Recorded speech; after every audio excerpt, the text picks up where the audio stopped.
Welcome to V3 news లక్ష్యం సమాజహితం. నేను సౌమ్య. ముందుగా బులెటిన్లో హెడ్లైన్స్ చూద్దాం. నాటి నేటి అభివృద్ధిపై చర్చ జరగాలి.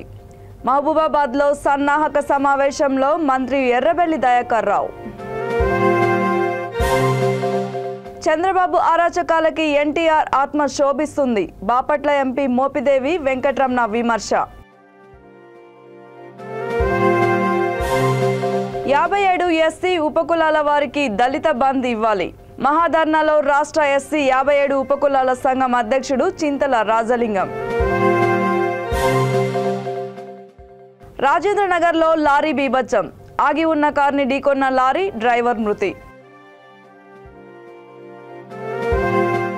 ఇక వివరాల్లోకి వెళ్తే, గత ప్రభుత్వాలు ప్రజలకు చేసిన అభివృద్ధి, తెలంగాణ ప్రభుత్వం ఏర్పడిన తర్వాత దశాబ్ది కాలంలో చేపట్టిన అభివృద్ధిపై గ్రామ స్థాయిలో చర్చ జరగాలని రాష్ట్ర పంచాయతీరాజ్ గ్రామాభివృద్ధి శాఖ మంత్రి ఎర్రబెల్లి దయాకర్ రావు అన్నారు. మహబూబాబాద్ జిల్లా కేంద్రంలోని ఐడిఓసి కార్యాలయంలోని సమావేశ మందిరంలో జిల్లా కలెక్టర్ ఆధ్వర్యంలో ఎర్రబెల్లి, సత్యవతి రాథోడ్లు ప్రజాప్రతినిధులతో కలిసి 2014 నుంచి 2023 వరకు చేపట్టిన అభివృద్ధిపై జూన్ 2 నుండి 22వ తేదీ వరకు నిర్వహించనున్న రాష్ట్ర అవతరణ దశాబ్ది ఉత్సవాలపై అధికారులతో సన్నాహక సమావేశం నిర్వహించారు. ఈ సందర్భంగా మంత్రులు ఎర్రబెల్లి దయాకర్ రావు, సత్యవతి మాట్లాడుతూ తెలంగాణ ప్రభుత్వం ఏర్పడిన తర్వాతనే అభివృద్ధి వేగవంతంగా జరిగిందన్నది వాస్తవం అన్నారు. ఈ విషయాన్ని ప్రజల్లో అవగాహన పరిచేందుకు దశాబ్ది ఉత్సవాలు చేపట్టామన్నారు. విద్యుత్ రంగంపై ఎర్రబెల్లి మాట్లాడుతూ రైతాంగానికి నాడు 9 గంటలు మాత్రమే విద్యుత్ సరఫరా జరిగేదని, లో వోల్టేజ్తో మోటార్లు కాలిపోయేవని, రైతులు చనిపోయేవారని, నేడ పరిస్థితి లేదన్నారు. కాళేశ్వరం ప్రాజెక్టు నిర్మాణంతో 24 గంటల ఉచిత నాణ్యమైన విద్యుత్ని రైతాంగానికి అందిస్తున్నామని మంత్రి ఎర్రబెల్లి దయాకర్ రావు తెలిపారు. ఈ పండుగ మన కుటుంబంలో ఒక పెళ్లి వస్తే ముందు ఏ కార్యక్రమాలు అవుతాయో, ఒక ఏదైనా ఫంక్షన్ చేసుకునే ముందు ఏ విధంగా చేసుకుంటామో, దీన్ని కూడా ఇది రాష్ట్ర పండుగగా, మనందరి పండుగగా, దీనికి మనం అందరం భాగస్వాములు అవుతున్నందుకు గర్వపడుతూ మరి సంతోషపడుతూ దీన్ని బ్రహ్మాండంగా నిర్వహించాలని చెప్పి నేను మీ అందరికీ కూడా విజ్ఞప్తి చేస్తున్నాను.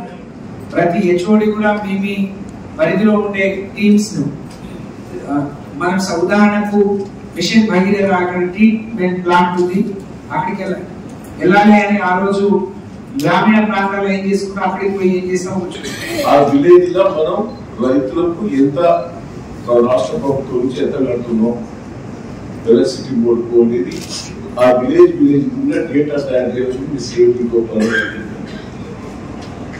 అది తీసుకొని విలేజ్ మీద రైతు చదివి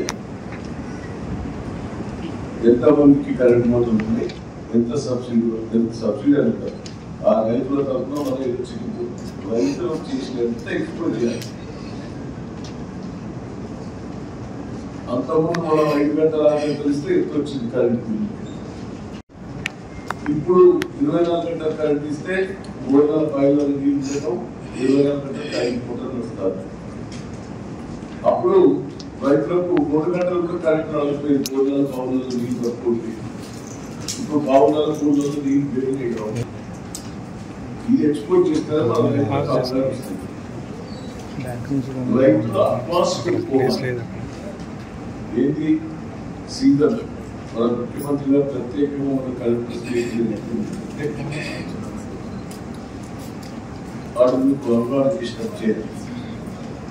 అంటే సన్న ఊళ్ళు మరి ఏముందంటే ఈ చంద్రబాబు ఆ పార్టీ నాయకులు చేసే అరాచకాలకి ఎన్టీఆర్ ఆత్మ శోభిస్తుందని బాపట్ల రాజ్యసభ్యుడు మోపిదేవి వెంకటరమణ అన్నారు. రేపల్లె పట్టణంలో ప్రెస్ మీట్ లో ఆయన మాట్లాడుతూ చంద్రబాబుని తలుచుకోగానే గుర్తొచ్చేది వెన్నుపోటని, ప్రజలను మరోసారి మోసగించేందుకు చంద్రబాబు దొంగ మేనిఫెస్టో ప్రకటించారని అన్నారు. గత ఎన్నికల్లో ఇచ్చిన హామీలని 98% అమలు చేసిన ఘనత ఇండియాలో జగనన్నదే అన్నారు. 2014 ఎన్నికల ముందు ఇచ్చిన హామీలలో 2% అన్నా అమలు చేశారా చంద్రబాబు, ప్రజలకు చెప్పాలని మోపిదేవి ప్రశ్నించారు. ఎన్ని మాయమాటలు చెప్పినా చంద్రబాబుని ప్రజలు నమ్మరు అన్నారు. మరోసారి జగన్మోహన్ రెడ్డిని ముఖ్యమంత్రిగా ఎన్నుకునేందుకు ప్రజలు సిద్ధంగా ఉన్నారని అన్నారు. నాడు వ్యవసాయం దండగా అన్న చంద్రబాబు నేడు పెట్టుబడి సాయం 20,000 రైతులకే అని ప్రకటించడం హాస్యాస్పదంగా ఉందన్నారు. ఎన్నికల సమయంలోనే చంద్రబాబుకి ఎన్టీఆర్ గుర్తుకొస్తారని, ప్రజలను మభ్యపెట్టేందుకే ఆయన పేరుని స్మరిస్తారని ఎంపీ మోపిదేవి వెంకటరమణ ఆరోపించారు.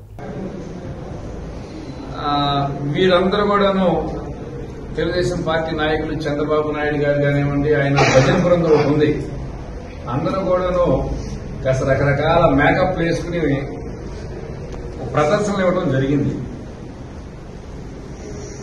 సహజంగా ఎన్టీ రామారావు గారి యొక్క పేరు నామస్మరణ ఎప్పుడు గుర్తొస్తుందంటే తెలుగుదేశం పార్టీ నాయకులకి, చంద్రబాబు నాయుడికి కరెక్ట్ గా ఎన్నికల వాతావరణం దగ్గర పడటంగానే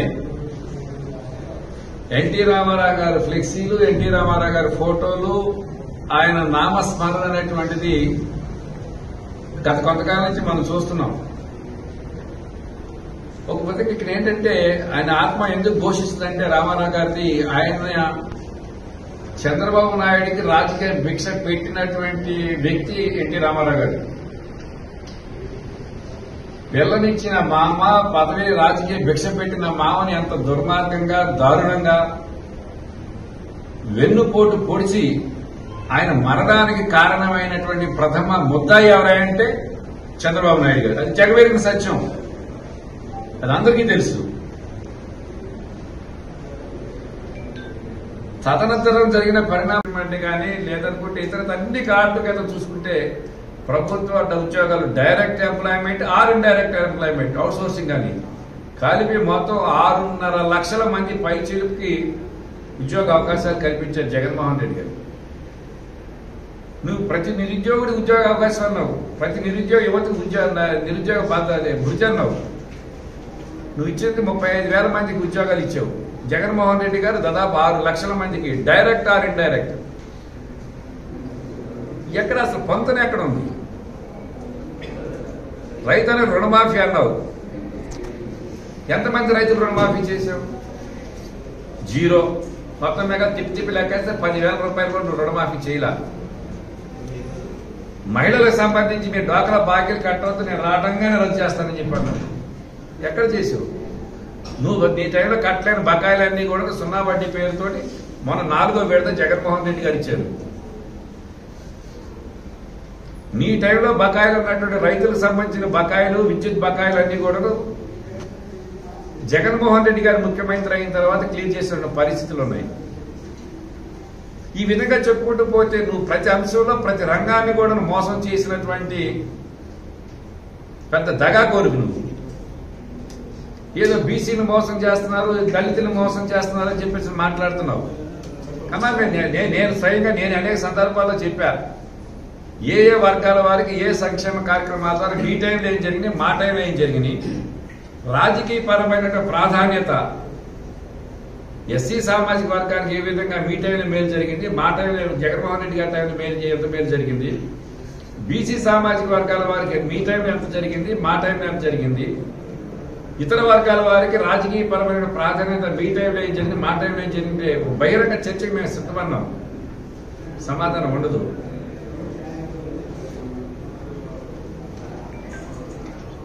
ఎస్సీ మంత్రులు చంద్రబాబు టైంలో 5 ఏళ్లలో 2 మంత్రి పదవులు ఇచ్చింది. జగన్మోహన్ రెడ్డి గారు 5. బీసీ మంత్రులు చంద్రబాబు టైంలో 8 మందికి ఇచ్చింది. జగన్మోహన్ రెడ్డి గారు 11 మందికి మంత్రులు ఇచ్చారు, బీసీ సామాజిక వర్గాలకు సంబంధించి అన్ని ప్రాంతాలు కలుపుకుని. రాజ్యసభ నీ టైంలో పెద్ద 0, ఒక్కడికి లేదు. నోరారి చూశారు ఎంతో మంది. రాజ్యసభ ఖాళీకి వస్తుంటే నేనని చెప్పి మాకు చాలా మంది బీసీ నాయకులు పోటీలు పడ్డారు. ఆఖరికి వచ్చేది అంటే సంతలో సరుకుల్లాగా బేరాలను పెట్టి నీకు ఎవడైతే ఎక్కువ డబ్బులు ఇచ్చారో వాళ్ళకి అమ్ముకున్నావు. నువ్వు అమ్మిన వాళ్ళ పేర్లన్నీ కూడా జగన్ సత్యం. తెలంగాణ రాష్ట్రంలో ఉన్న మాల మాదిగలకే కాకుండా 57 ఎస్సీ ఉపకులాల వారికి సీఎం కేసీఆర్ దళిత బంధు ఇవ్వాలని రాష్ట్ర ఎస్సీ 57 ఉపకులాల సంఘం అధ్యక్షుడు చింతల రాజలింగం అన్నారు. ఇందిరా పార్క్ ధర్నా చౌక్ వద్ద దళిత బంధు కోసం ఎస్సీ 57 ఉపకులాలు మహాధర్నా చేపట్టారు. ఈ కార్యక్రమానికి ముఖ్య అతిథులుగా ఆర్ఎస్ ప్రవీణ్ కుమార్, తీన్మార్ మల్లన్న, ఆర్ కృష్ణయ్య పాల్గొన్నారు. ఈ సందర్భంగా వారు మాట్లాడుతూ ఎస్సీ ఉపకులాల వారికి కేసీఆర్ 9 ఏళ్ల పరిపాలనలో ఇప్పటి వరకు చేసిందేమీ లేదని ఎద్దేవా చేశారు. ఇప్పటికైనా కేసీఆర్ మాలా మాదిగ ఉపకులాలపై దృష్టి సారించి ప్రభుత్వ పథకాలను ఇవ్వాలని కోరారు. లేకుంటే రాబోయే ఎన్నికల్లో ఎవరు తమ కులానికి మద్దతిస్తే వారికే తమ ఓటు వేసి గెలిపించుకుంటామని హెచ్చరించారు. నేను ఇప్పటి వరకు 1650 గ్రామాలు తిరిగిన మిత్రులారా. 1650 గ్రామాల్లో ఒక గ్రామం కొండగడప, మోత్కూరు మండలం కొండగడప పక్కన పోతే ఆ గ్రామానికి పోతే అక్కడ బుడగ జంగాల కాలనీ ఉన్నది. ఆ బుడగల జంగాల కాలనీకి పోతే ఒక్క ఇల్లు కూడా పక్కా ఇల్లు లేదు, చీరలతో కట్టిన ఇండ్లు, దానికి ఫ్లోరింగ్ లేదు, దుబ్బ ఉష్క పోసిండ్రు, కప్పు ఏమో టార్పాలిన్ షీట్లు, తల్లిదండ్రులేమో అడుక్కోవడానికి పోయిండ్రు, లేకపోతే ఈ హైదరాబాద్లో మట్టి పని చేయడానికి వచ్చిండ్రు, మరికొంతమంది మరి సామాన్లు అమ్ముకోవడానికి పోయినారు మిత్రులారా. తల మీద గంప పెట్టుకొని 40 కేజీలు ఉంటుంది గంప. నేను పెద్దపల్లి దగ్గర ఒక గ్రామం ఉంటుంది కుక్కలగూడూరు దగ్గర, కుక్కలగూడూరు కింద నేను ఆ గంప మోసిన 2 నిమిషాలు కూడా మోయలేకపోయినా. మా చెల్లెళ్ళు, బుడగ జంగాల చెల్లెళ్ళు, మందుల చెల్లెళ్ళు, అదేవిధంగా ఇంకెంతో మంది 40 కిలోల గంపను ఎర్రటి ఎండలో రబ్బర్ చెప్పులు వేసుకొని మోస్తూనే ఉంటారు మా చెల్లెళ్ళు మిత్రులారా. సో అలాంటి కష్టంలో ఉన్నారు. నేను బుడగ జంగాల కాలనీ పోతే అక్కడ సారమ్మ అని ఒక అమ్మాయి కలిసింది. సారమ్మ వయసు 13 సంవత్సరాలు. సారమ్మకు 3 చెల్లెళ్ళు, ఒక తమ్ముడు ఉన్నాడు. వాళ్ళందరినీ కూడా సారమ్మనే పెంచి పోషిస్తున్నది. సారమ్మ 8వ తరగతి వరకు చదివింది. నేనన్న బిడ్డ నువ్వు ఎందుకు బడికి పోలేదమ్మా అన్న. లేదు సార్, మా మమ్మీ డాడీ ఇద్దరు కూడా హైదరాబాద్లో పనిచేయడానికి పోయిండ్రు, మా తమ్ముడు చెల్లెళ్ళు అందరినీ కూడా నేనే చదవాలి, మరి మీకు ఇదంతా ఎక్కడి నుంచి వస్తుంది, ఫుడ్ ఎక్కడి నుంచి వస్తుంది అంటే మా తాత అడుక్కొని వచ్చి మరి రోజు మాకు తిండి తీసుకొస్తాడు, ఆ బియ్యం ఇస్తాడు, పప్పులు ఇస్తాడు. ఇప్పటిదాకా ఉన్న 50-55 కులాలు ఉన్నాయి కదమ్మా, మీరు ఎందుకు చేర్చాలంటారంటే మమ్మల్ని బీసీడీ నుంచి బీసీఏలో వేస్తే మాకు రిజర్వేషన్లు ఎక్కువ దొరుకుతాయి, మాకు ఉద్యోగాలు ఎక్కువ దొరుకుతాయి, మా బతుకులు మారుతాయి అని చెప్తా ఉన్నారు. మరి నిజంగా బీసీఏలో అంత మర్మమే ఉంటే ఇదివరకున్న 55 కులాలలో ఎందుకు వస్తలేవు వాళ్ళకు ఉద్యోగాలు, వాళ్ళ బతుకులు ఎందుకు మారతలేవు? మీరు చేయాల్సింది ఒకటే, ఈ ఉపకులాలు 57 కులాలకు ఎట్లయినా ఫలితాలు దక్కలేవు కదా, దక్కలేవు కదా. భూమి లేదు, నిధులు లేవు, ఉద్యోగాలు లేవు, పథకాలు లేవు, ఏమీ లేవు కదా. మీ అందరూ మమ్మల్ని ఓసీలలో కలపాలని డిమాండ్ చేయండి. మీ అందరూ ఓసీలలో కలపాలని డిమాండ్ చేయండి. నెల రోజులలో మళ్ళీ ఇదే ఇందిరా పార్క్ కాడికి ముఖ్యమంత్రి రాకపోతే అడుగుతుంది. జరిగేది ఇది. ఎందుకంటే సంచార జాతులకు మీకు సంబంధం ఉందని చెప్పనే చెప్తే ఇప్పుడు ఆ సంచార జాతులు ఈ సంచార జాతులు ఒకటే అని చెప్తే మీరు కూడా అప్పుడు ఏం చెప్పొచ్చు అంటే ఓసీలో కలిపేదానికైతే ఏం అక్కర్లేదు కదా, లేదా లొల్లి కూడా మాకు అతిగతి లేదు. ఈ రాష్ట్రంలో జనాభా 30 లక్షల జనాభా ఉన్నా మేమేమంటామంటే వాళ్ళ మాదిరి కాదు, రాష్ట్రంలో ఉన్న 30 లక్షల మందికి దళిత బంధు ఇవ్వాలంటున్నాం. చిట్కా చివరలో ఉన్న ఉపకులాలకు మాకు దళిత బంధు ఇవ్వాలంటున్నాం. అదే ప్రత్యేక ఫైనాన్స్ కార్పొరేషన్ ఇవ్వాలంటున్నాం. తెలంగాణ వచ్చిన తర్వాత సుమారు 8 సంవత్సరాల నుంచి గౌరవ ముఖ్యమంత్రి గారిని అడుగుతూ ఉన్నాం. ముఖ్యమంత్రి గారు మాకు దళిత బంధు ఇవ్వాలని చెప్పేసి, మాకు ప్రత్యేక ఫైనాన్స్ కార్పొరేషన్ ఇవ్వాలని చెప్పి డిమాండ్ చేసిన మా మాటలు బేఖాతరు చేస్తున్నాం. కేసీఆర్ గారు గమనించండి, మేము ఈరోజు నీకు కళ్ళ కనబడకపోవచ్చు, మా ఓట్లు ఉన్నాయి, మా ఓట్లు మేమే ఉపకులాలము అందరము ప్రతి నియోజకవర్గంలో నిలబడి నిన్ను ఓడగొట్టాలంటే మేము పెద్ద పనిగా మాకు తప్పనిసరి ఓడగొడతాము. మేము ఏమంటున్నామంటే ఉపకులాలకు న్యాయం చేయమని చెప్తున్నాము.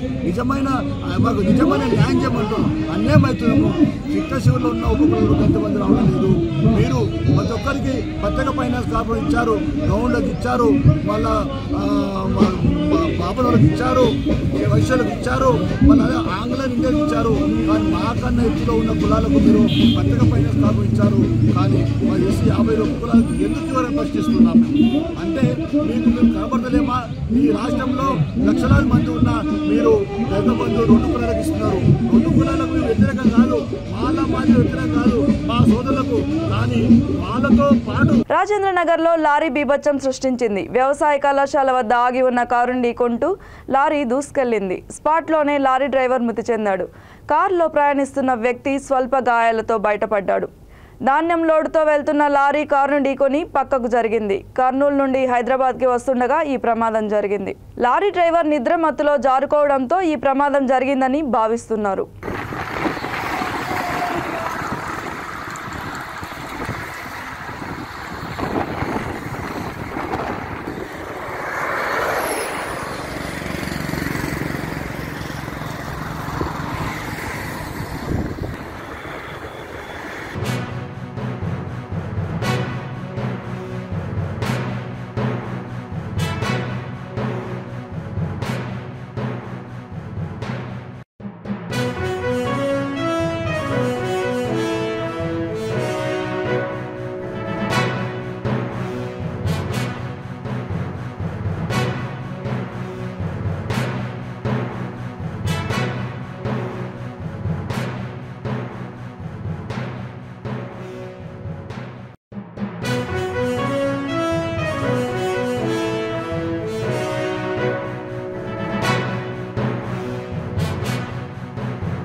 జూబ్లీహిల్స్ నియోజకవర్గంలోని కమలానగర్లో నిర్మించిన డబుల్ బెడ్రూమ్ ఇల్లు ఇస్తామంటూ షేక్ హైదర్ అనే అతడు పలువురిని మోసం చేశాడని కమలానగర్ నివాసి గోపీచంద్ తదితరులు జూబ్లీహిల్స్ పోలీస్ స్టేషన్లో ఫిర్యాదు చేశారు. కమలానగర్కి ఎలాంటి సంబంధం లేని వారికి డబుల్ బెడ్రూమ్ ఇల్లు ఇస్తామంటూ మోసం చేశాడన్నారు. ఈ సందర్భంలో ఎంతో మంది ఆయన బాధితులు స్థానిక డబుల్ బెడ్రూమ్ ఫ్లాట్స్కి తిరిగిపోతున్నారని తెలిపారు. షేక్ హైదర్ విజయ్ కలిసి క్యూ న్యూస్ అధినేత తీన్మార్ మల్లన్నని సంప్రదించి ఎమ్మెల్యే మాగంటి గోపీనాథ్పై తప్పుడు కథనాలు ప్రసారం చేస్తున్నారన్నారు.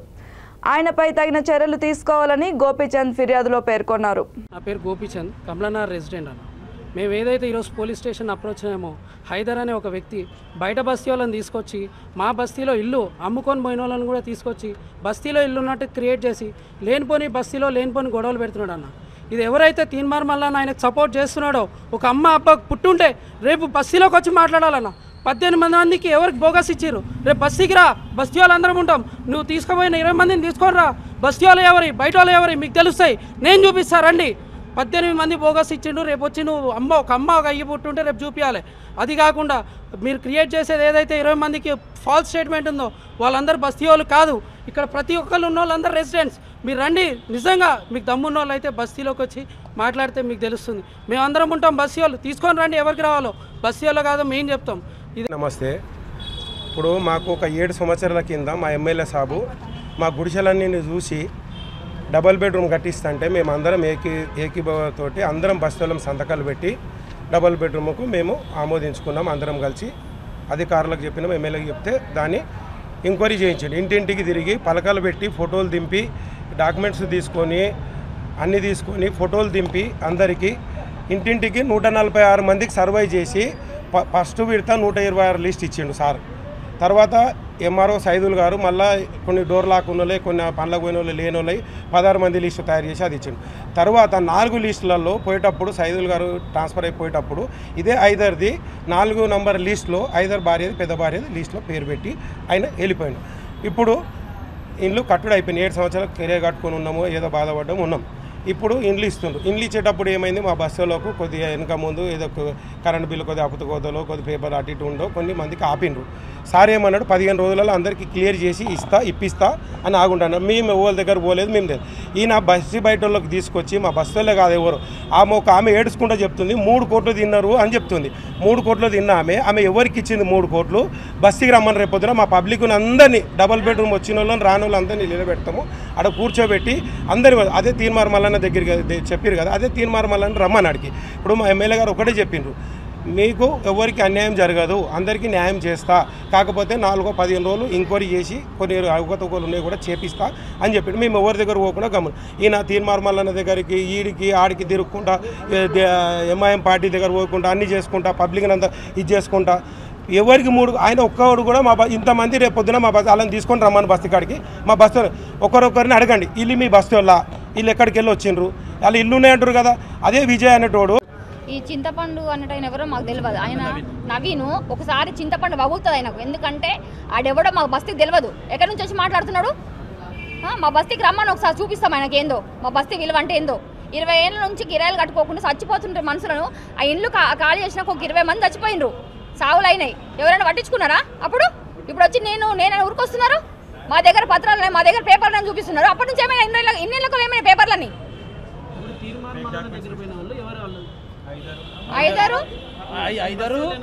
మా బస్సులే.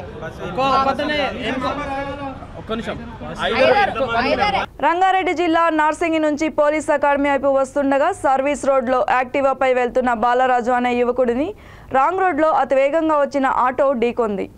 అతడి పరిస్థితి విషమంగా ఉండడంతో స్థానికులు చూసి అతన్ని ఒక ప్రైవేట్ హాస్పిటల్కి తరలించారు. వెంటనే పోలీసులకు సమాచారం అందజేయడంతో సంఘటనా స్థలానికి వచ్చిన పోలీసులు కేసు నమోదు చేసుకుని దర్యాప్తు చేస్తున్నారు.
జూన్ 1న నకరేకల్ నియోజకవర్గ మాజీ ఎమ్మెల్యే వేముల వీరేశం జన్మదిన వేడుకల్ని బీఆర్ఎస్ పార్టీ నాయకులు ఘనంగా నిర్వహించనున్నారు. ఇందుకోసం ఆ పార్టీ నాయకులు సభా స్థలాన్ని పరిశీలించారు. వేడుకల కోసం నియోజకవర్గం నుండి దాదాపు 30,000 పైగా అభిమానులు వస్తారని అంచనా వేస్తున్నారు. అభిమానులకి ఎలాంటి ఇబ్బంది కలగకుండా భోజన వసతి కల్పించనున్నారు.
ఇంతేగా ఆల్రెడీ అయిపోయింది 200 మంది కంటిన్యూషన్ అంటే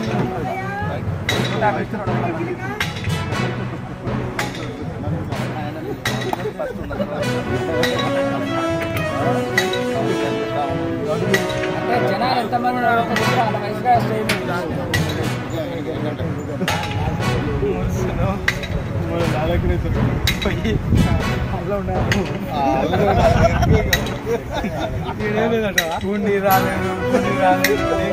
సూర్యాపేట జిల్లా కోదాడలో ఈదురుగాలులతో కూడిన భారీ వర్షం కురిసింది. కోదాడ మండలంలోని చుట్టుప్రక్కల గ్రామాల్లో ఈదురుగాలులతో కూడిన భారీ వర్షాలకి చెట్లు నేలకూలాయి.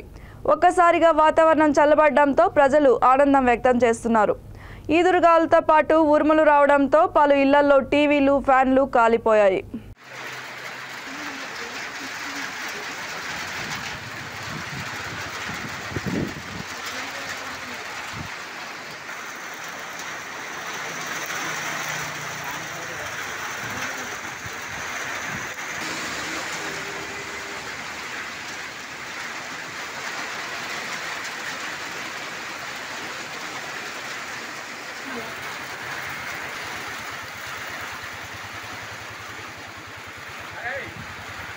చంద్రబాబు నాయుడుకి విభజించి పాలించడంలో ఉన్న అనుభవం తప్ప అభివృద్ధిలో అనుభవం శూన్యమని బాపట్ల శాసనసభ్యులు కోన రఘుపతి అన్నారు. ఆయన తన నివాసంలో విలేకరుల సమావేశంలో మాట్లాడుతూ చంద్రబాబుకి వయోభారంతో ఏమి మాట్లాడుతున్నాడో తనకే తెలియదన్నారు. మేనిఫెస్టో కాపీ పేస్టులతో సరిపెట్టే విధానాన్ని టీడీపీ అధినాయకుడు అవలంబించడం సిగ్గుచేటని ఎద్దేవా చేశారు. ఆల్ ఫ్రీ అని చెప్పిన చంద్రబాబు 5 ఏళ్ల పాలనని చూసిన ప్రజలు చంద్రబాబుకి ఓటు వేసే పరిస్థితిలో లేరని ఎమ్మెల్యే విమర్శించారు. పేద ప్రజలకి చేస్తున్న మంచిని చూసి ఓర్వలేక వారికి ఇస్తున్న సెంటు స్థలంలో సమాధి కట్టుకోవడానికి కూడా సరిపోదని ప్రతిపక్ష నేత ప్రభుత్వం పైన అక్కసుని వెళ్లగక్కుతున్నారని మండిపడుతూ నిరసన తెలిపారు. దేశంలోనే కాదు ప్రపంచంలోనే ఒక మంచి పేరు తెచ్చుకున్నటువంటి ముఖ్యమంత్రిగా ఆయన నిలబడటం మా అందరికీ కూడా గర్వకారణం. దానికి మూలమైనటువంటి ఆయన ఆలోచన, ఆయన మానసిక సచివాలయ వ్యవస్థ, వాలంటరీ వ్యవస్థ, ఈ వ్యవస్థల ద్వారా ఆయన ఆలోచన తీసుకున్నటువంటి ప్రతి నిర్ణయం వెనకాతల దానికి ఉన్నటువంటి డేటా, ఆ నిబద్ధత ఏ రకంగా కంట్రోల్ చేశారో ప్రజలందరికీ కూడా అర్థమైంది. అటువంటి ఒక అద్భుతమైనటువంటి సిస్టమ్ని ఇవాళ ప్రవేశపెట్టి ఈ 4 సంవత్సరాల్లో తనకన్నా సీనియర్స్గా ఉన్నటువంటి సహచర ముఖ్యమంత్రులు, ఇతర రాష్ట్రాల వాళ్ళే కాకుండా ఇతర దేశస్తులు కూడా ఈరోజు ఆర్బీకే లాంటి వ్యవస్థ గురించి మాట్లాడుకుంటున్నారు, సచివాలయ వ్యవస్థ గురించి మాట్లాడుకుంటున్నారు, వెల్నెస్ సెంటర్స్ అని ప్రతి 2000 జనాభాకి ఒక ఫ్యామిలీ డాక్టర్ కాన్సెప్ట్లో వస్తున్నటువంటి విధానాన్ని మాట్లాడుకుంటూ ఉన్నారు. ఒక నిజాయితీతో కూడినటువంటి పరిపాలనలో 2,40,000 మందికి 2,40,000 కోట్లు, దాదాపు 1 కోటి మందికి పైగా నేరుగా డీబీటీ ద్వారా వేస్తున్నటువంటి పథకాల లబ్ధి గురించి తెలుసుకుని ఆశ్చర్యచకితులవుతున్నారు. ఇటువంటి అద్భుతమైనటువంటి సాహసోపేతమైనటువంటి నిర్ణయాలతో గౌరవ ముఖ్యమంత్రి వైఎస్ జగన్మోహన్ రెడ్డి గారు 4 సంవత్సరాల పరిపాలన పూర్తి చేసుకుంటాం. మా అందరికీ కూడా భాగస్వాములు మేమందరం ఎంతో గర్వపడతాం. మరి నిన్న కాక మొన్న అమరావతి శాసన రాజధానిలో 50,000 పైచిలకు పేదవారికి ఇళ్ల పట్టాలు ఇచ్చిన రోజున తెలుగుదేశం పార్టీ ప్రతిపక్షంగా ఉంటూ చాలా బాధ్యత రాహిత్యంగా సెంటు భూమిని శవాన్ని పూడ్చుకోవడానికి కూడా సరిపోదన్న తావంతో మాట్లాడుతున్నటువంటి పరిస్థితిని చూస్తే ఎంత అభద్రతా భావంతో ఉన్నారు, ఎంత అక్కసుని వెళ్ళగలుగుతూ ఉన్నారు. పేదవాడి పక్షాన పేదవాడి పట్ల వాడుకున్నటువంటి ఆలోచన ఇంతేనా అనిపించే రకంగా ఆ రోజు వాళ్ళ ప్రవర్తన, మాటలు విన్నాం. ఈరోజు తిరిగి చూస్తే మహానాడులో ఈ పేదవాడి కోసం వాడిని ఏదో పెద్దవాడిని చేస్తానని చెప్పి ఈరోజు అతను మాట్లాడుతూ ఉంటే ఆయనకున్నటువంటి అనుభవంలో మరి దాదాపు 14 సంవత్సరాలు ముఖ్యమంత్రిగా చేసినటువంటి అనుభవం ఆ సమయంలో ఆయన తీసుకున్న తమని సస్పెండ్ చేశామని 2 వారాలు అవుతున్నా ఇంతవరకు లెటర్ కానీ షోకాజ్ నోటీస్ కానీ రాలేదని ప్రొద్దుటూరు 33వ వార్డు టీడీపీ కౌన్సిలర్ శివజ్యోతి అన్నారు. ఈ వార్డులో మాకు సొంతంగానే డబ్బులు ఖర్చు పెట్టి గెలిచామన్నారు. పొద్దుటూరు 40వ వార్డులో టీడీపీ ఓడిపోయింది కానీ 33వ వార్డులో మాత్రమే నేను గెలిచారని పార్టీ పరువు నిలబెట్టాను, అయినా మాకు అన్యాయం జరిగిందని ఆవేదన వెల్లబుచ్చారు. ఈ కార్యక్రమంలో శివజ్యోతి, కుతుబుద్దీన్ సహచరులు పాల్గొన్నారు. ముఖంగా వచ్చిందనేసి మొత్తం పొద్దుటూరు ప్రజలందరికీ తెలిసిన విషయమే. దాని గురించి మేము 2 వారాల తర్వాత కానీ ఏదైనా షోకాజ్ నోటీస్ ద్వారా కానీ లేక ఒక లెటర్ ద్వారా కానీ వస్తుందని ఇన్ని రోజులు మేము ఈ విషయం గురించి ఎక్కడ చర్చించకుండా ఎక్కడ ఎవరితో మాట్లాడకుండా మేము ఉండడం జరిగింది. కానీ 2 వారాలు అయినప్పటికీ కూడా ఇప్పటికి కూడా దాని గురించి మాకు క్లారిటీ లేదు. పత్రికా ముఖంగా ఏమిచ్చారు? పత్రికా ప్రకటన నియమ నిబంధనలు పాటించకుండా ఉండడం వల్ల కుతుబుద్దీన్ శివజ్యోతిని సస్పెండ్ చేస్తున్నాం. నియమ నిబంధనలు ఏంటివని ఇంతవరకు క్లారిటీ లేదు. ఏదైనా ఇట్లా ఉంటే ఫస్ట్ షోకాజ్ నోటీస్ ఇవ్వాలి. నియమ నిబంధనలు ఎవరు పాటించడంలే, మీరు పాటించడం లేదా, మేము పాటించడం లేదా. నియమ నిబంధనలు పాటించడం లేదని చెప్పినప్పుడు మీరు షోకాజ్ నోటీస్ ఇవ్వాలా, దట్ ఈస్ నియమ నిబంధన. తర్వాత దానికి లెటర్ ఇవ్వాలి. మీరు మాకు లెటర్ ఇచ్చిన తర్వాత పత్రికాముఖంగా మీరు ప్రకటన చేయాలా. అది ఒక నియమ నిబంధన నాకు తెలిసిన వరకు. మరి మీ ఉద్దేశాల్లో నియమ నిబంధన ఏదో నాకు తెలియదు. ఇంకొక విషయం ఏంటంటే, సరే అట్లనే జరిగింది, మేము పెద్దలను అడగడం జరిగింది ఏమి ఇట్లా ఎందుకు అని. మా పట్టణాధ్యక్షులు కానీ ఇంకా కొద్దిమందిని కానీ అడిగినాం ఎందుకు మమ్మల్ని సస్పెన్షన్ చేసినారు అని. వాళ్ళు చెప్పే కారణం ఏంటంటే ఒక ఎమ్మెల్సీ ఎలక్షన్ గురించి మాట్లాడుతున్నారు. ఎమ్మెల్సీ ఎలక్షన్లలో ఇట్లా మీరు చేయడం వల్ల ఇట్లా రామసుబ్బారెడ్డి గారికి అపోజిషన్ గా రమణయ్య అని అతను వేసినాడు నామినేషన్, అతనికి మీరు పోయి మీరు చేసిన ప్రపోజల్ ను విత్డ్రా చేసుకోవడం వల్ల మేము ఇట్లా చేస్తున్నాము అనే ఒక నోటి వాక్యంగా చెప్పడం జరిగింది. రమణయ్య అనే అతను ఎవరు? అతను చేసే పనులు మాకు ఫస్ట్ తెలియదు. అతను మాకు మేము నామినేషన్ వేస్తున్నాను నాకు ప్రపోజల్ సంతకం పెట్టమని మమ్మల్ని అడగలేదు. మమ్మల్ని అడిగింది శ్రీనివాసులు రెడ్డి పొలిట్ బ్యూరో సభ్యుడు అడిగాడు. అడిగిన తర్వాత మేము వెళ్ళి ఏం చేశాము, ప్రపోజల్ కు సంతకం పెట్టాం. మాకు ఇచ్చిన పేపర్లలో టీడీపీకి నామినేషన్ వేస్తున్నామని చెప్పారు. ఆ పేపర్లో అట్లే ఉంది.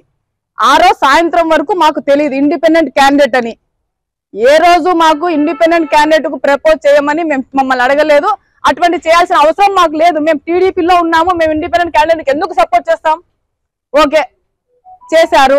చేసిన తర్వాత దాంట్లో 23వ తారీఖు వరకు మీకు ఎంత టైం లేకపోయింది నామినేషన్ వేయడానికి కోసం? 23 పని చేస్తా అంటే మీరు ఏం చేయాలని చూస్తున్నారు పార్టీని? మాకు పర్సనల్ గా మీరు బీఫామ్ ఇచ్చినారు. బీఫామ్ ఇవ్వడం ద్వారా మేము టీడీపీ ద్వారా గెలిచినాం. అలాగే మీరు కూడా మాకు మీరు తీసేసినట్టు లెటర్ ఇవ్వాలి కదా. పత్రికలకు ఇచ్చేస్తే ఎట్లయితుంది? మాకు ఇవ్వాలా? ఇవ్వలేదు. ఓకే అయిపోయింది. ఇప్పుడు 21లో 2014లో మేము ఒక పార్టీలో ఉండి 2014లో 33వ వార్డులో పోటీ చేసినాం.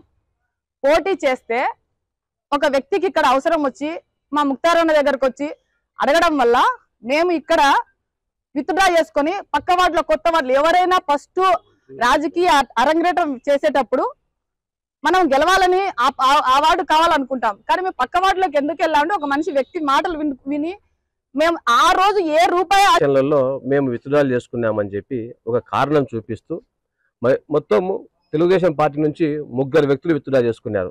ఎమ్మెల్సీ రామసుబ్బారెడ్డి గారి ఎలక్షన్కు మైదుకూరు నుంచి 2, ప్రొద్దుటూరు నుంచి 1. మరి మైదుకూరు నియోజకవర్గంలో సస్పెన్షన్ లేదే అంటే నీకన్నా బలవంతుడనే పుట్టా సుధాకర్రావు గారు? పార్టీలో నీకన్నా అతనికి ఎక్కువ ప్రాధాన్యత ఉందనే? అంటే దీని మూలంగా తెలుసుకోవాల్సింది ఏంటంటే ఇక్కడ ఇన్ఛార్జ్ వీకా లేకుంటే బీసీలను మైనార్టీలను అణగదొక్కే కార్యక్రమమా? అది పార్టీ పొలిట్ బ్యూరో సభ్యునికి వదిలేస్తున్నాము, ఆ తర్వాత పార్టీకి వదిలేస్తున్నాము. రెండో విషయం, నిన్న 2018లో బీటెక్ రవి గారి ఎలక్షన్లో తెలుగుదేశం పార్టీ అభ్యర్థి గెలుపు కోసము పక్క నియోజకవర్గంలో మా ఫ్రెండ్ వాళ్ళ అమ్మ వైఎస్ఆర్సీపీ నుంచి ఒక ఎంపీటీని తీసుకొని వచ్చి పార్టీకి ఇస్తే ఆ రోజేమో నేనేం మంచో. బులెటిన్ ముగించే ముందు హెడ్లైన్స్ మరొకసారి. నాటి నేటి అభివృద్ధిపై చర్చ జరగాలి. మహబూబాబాద్లో సన్నాహక సమావేశంలో మంత్రి ఎర్రబెల్లి దయాకర్ రావు. చంద్రబాబు అరాచకాలకి ఎన్టీఆర్ ఆత్మ శోభిస్తుంది. బాపట్ల ఎంపీ మోపిదేవి వెంకటరమణ విమర్శ. 57 ఎస్సీ ఉపకులాల వారికి దళిత బంద్ ఇవ్వాలి. మహాధర్నాలో రాష్ట్ర ఎస్సీ 57 ఉపకులాల సంఘం అధ్యక్షుడు చింతల రాజలింగం. రాజేంద్రనగర్లో లారీ బీభత్సం. ఆగి ఉన్న కార్ని ఢీకొన్న లారీ, డ్రైవర్ మృతి. ఈ బులెటిన్ ఇంతటితో సమాప్తం. మరిన్ని అప్డేట్స్ కోసం చూస్తూనే ఉండండి V3 న్యూస్. లక్ష్యం సమాజహితం.